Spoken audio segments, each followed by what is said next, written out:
Party కార్యకర్తల మన వెంట నడిచే కార్యకర్తల మన వెంట నడిచే స్నేహితుల కళ్ళల్లో వెలుగులు ఉంటే, ముఖాన చిరునవ్వు ఉంటే మనం బాగుంటాం. అలా కాకుండా మన వెంట నడిచే నాయకులు కార్యకర్తల కళ్ళల్లో కన్నీరు గారితే, మొహంలో ఆవేదన ఉంటే ఆయన ఎంత పెద్ద మహానాయకుడైనా, తోపు తురుంకనైనా సర్వనాశనం కాక తప్పదు.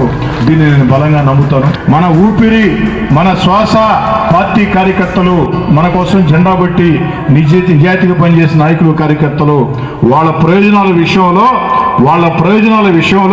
వాళ్ళ సంతోషం విషయంలో, వాళ్ళ ఆనందం విషయంలో ఎందాకైనా ఎవరితోనైనా పోరాడుదాం. ఖచ్చితంగా నెల్లూరు రూరల్ నియోజకవర్గంలో పార్టీ నాయకులు కార్యకర్తలు అందరి కళ్ళల్లో వెలుగులు ఉంటేనే నాకు సంతోషం ఉంటుంది. 10 కాలాలు మనం రాజకీయాలు చేయగలుగుతాం. అలా కాకుండా ఏదో అధికారం చేతిలో ఉందని ఇష్టారాజ్యంగా ప్రవర్తిస్తే ప్రజలు క్షమించరు, కార్యకర్తలు క్షమించరు. పార్టీ నాయకులు కార్యకర్తలుగా, నా ప్రతినిధులుగా, మీ ప్రాంతాల్లో మీరందరూ ఎమ్మెల్యేలు, నా ప్రతినిధులుగా, నా కుటుంబ సభ్యులుగా, అంటే పార్టీ నాయకుల కార్యకర్తల కష్టం తెలిసిన ఎమ్మెల్యేలు అతి తక్కువ మందిలో నేను ఒకడిని. ఒక జిల్లా కాదు, ఆంధ్ర రాష్ట్రంలో.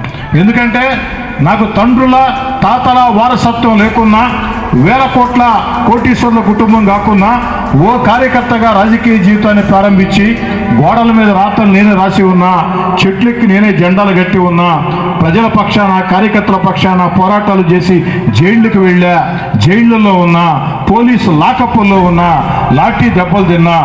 ఓ కార్యకర్త కష్టమేందో కన్నీళ్ళేందో నాకు తెలుసు. ఫోన్ చేసి కార్యక్రమం ఉంది, మీరు 50 మందిని తీసుకోరా, 25 మందిని తీసుకోరా చెప్పడం చాలా తేలిక.